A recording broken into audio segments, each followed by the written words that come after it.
Recording now? Yeah. Okay, start it. Hello and welcome to Neuqua Connection. My name is John Golden, and here with me today is President of Helm Tool Inc., Helmut Mueller. Nice to meet you. Nice to meet you. Mr. Mueller, how was your experience in Germany after World War II? Well, after World War II, everything was kind of depressed and not a lot of food around, and so it was difficult for my family and for us kids, because there was not much. For Christmas we did get maybe something to eat and maybe some underwear, and that's it. Let's go to the next question. John, next question. Where did you live in Germany, and how is the area different from the rest of Germany? How is the Sudetenland different? Well, where I lived in Germany in different areas. So I was born, which is now the Czech Republic, and then I was in Bavaria, and then in Schwaben, and then I moved to Berlin, and from Berlin then I finally, at one time I decided I want to come to the United States. So I learned my trade in Germany. I learned machine building, and and I worked in a few other companies, and like did some die making and did some research and development company, and so on and so forth. But that was about it. So what was your? I know you were in a band. So what was that like? Well, it was something. It was a hobby, and I like trumpets a lot, and I listened always music when somebody playing trumpet, and so I started playing in the local band. And I played with the orchestra, and finally then at one time some of my friends they had like a quartet and played music for dancing in different places, in local places, and they needed a drummer because the drummer was drafted, and so I bought myself a set of drums and started playing with them. Okay, next one. What reasons did you come to America? Well, the reason I came to America was actually never expected to do that, but when I worked in Berlin, then I worked with somebody, and one day he told me that in 2 years he's going to the United States, and so I was kind of surprised, and I told him, I said, well, do you like it here? But at that time already, this was in the 60s, it was nice already in Germany. And so he says, yeah, but my sister, she married an American, and I have a Sears catalog, and if you want to, I bring you the catalog, and you go look for yourself how much more you can buy when you're in the United States than if you're in Germany. So he said that, he brought me the catalog. I went shopping in the catalog, and I said, I'm going there too. Next question, John. What was the difficulty of integrating into the culture and learning the language here in America? Well, the culture actually was not a problem so much, and the language, yes, it was a little bit a problem, but I didn't have no problem when I was younger. I traveled to other countries which spoke different languages, so with hand on feet and gestures, I always got along. We always made myself understandable, whatever we needed. But so coming over here, I knew from a correspondence course which I took some English, but was Oxford English, so that didn't work over here. And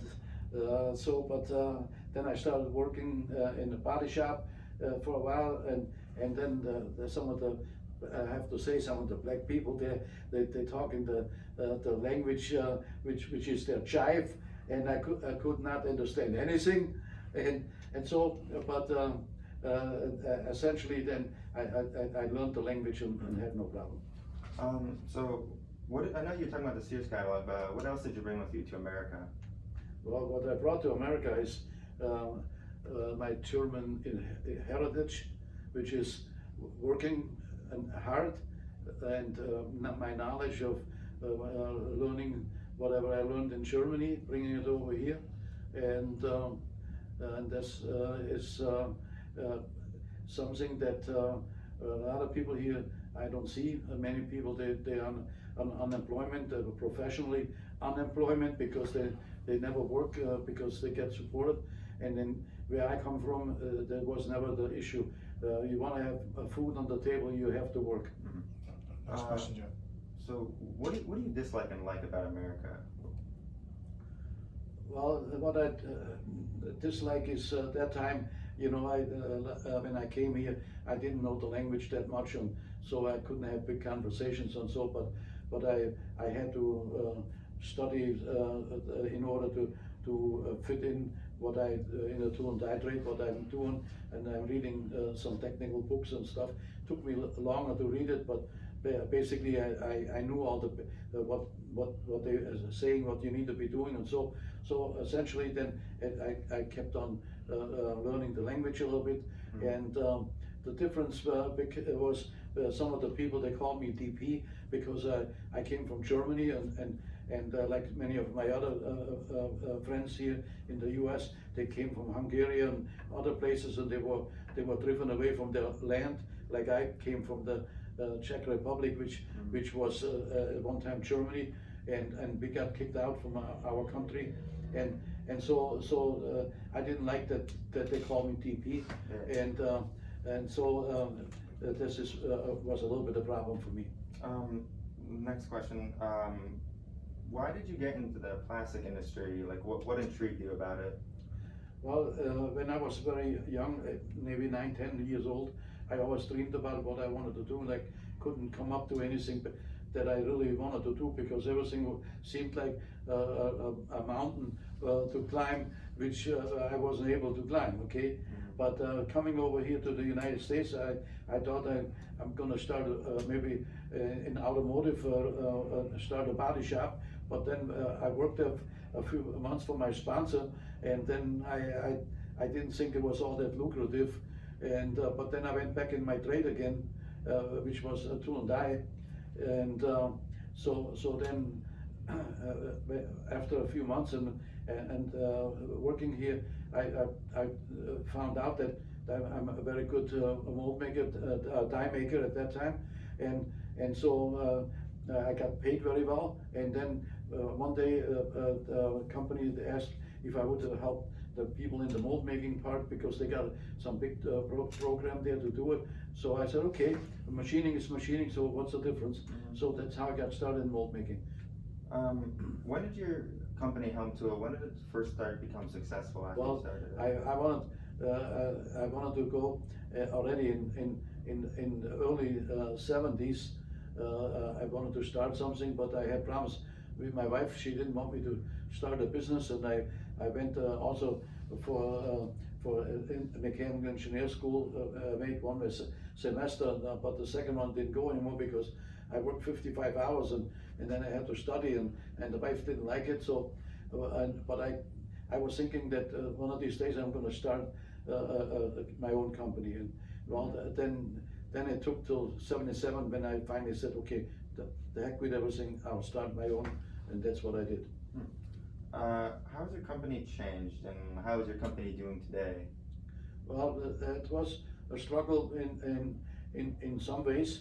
When I started out, I had no money, so I borrowed some money, and then I found another guy that wanted to start too, so somebody hooked us up, and so we got together and worked in one place. But from his brother-in-law, we got some work for doing building molds and investment castings, and so then we did that, and so, but I split up after a few months with my partner there, and started my own. I bought some machines, ADM machine, and then I found some nice company to work on some of their repairs. They had 12 molds, all the same molds running 7 days, 24 hours, and so money came in, and things started going better and better, and until now it's a long process. It cannot just be said in 2 minutes,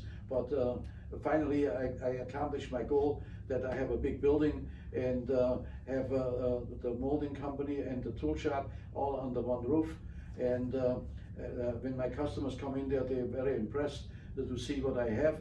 I invested in all modern equipment, and I have lots of equipment to make the jobs better, faster, and help our customer to improve on their products which they wanna build and make the plastic parts or whatever.